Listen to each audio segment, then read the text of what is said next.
আজকে করব বেগুন আলু দিয়ে পালং শাকের তরকারি। আসসালামু আলাইকুম, আপনারা কেমন আছেন? আলহামদুলিল্লাহ আমিও ভালো আছি। তো পালং শাকের তরকারি রান্না করার জন্য এখানে কড়াই তেল দিয়ে দিয়েছি, আর তেলটা গরম হয়ে গেছে তাতে কালো জিরে, কাঁচা লঙ্কা আর পেঁয়াজ ফোড়ন দিয়ে দিয়েছি।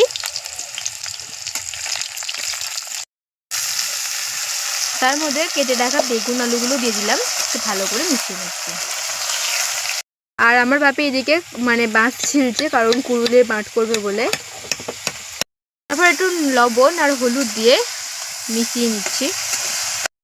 তারপর পালং শাকগুলোকে সব দিয়ে দিচ্ছি,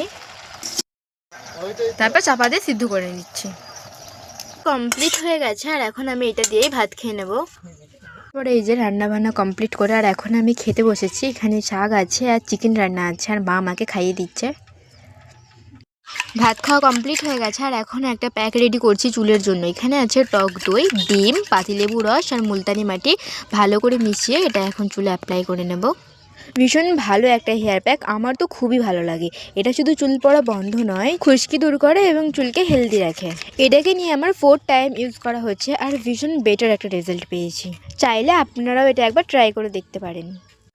আর এদিকে মিনিকে দেখুন, ও ঠিক টাইমে চলে এসেছে, কারণ ওর এখন খাবার টাইম হয়ে গেছে আর মা ওদিকে ওকে খেতে দিচ্ছে। তো আজকে ভিডিওটা এই পর্যন্তই। ভালো লাগলে লাইক, কমেন্ট, সাবস্ক্রাইব করে পাশে থাকবেন। আল্লাহ হাফিজ।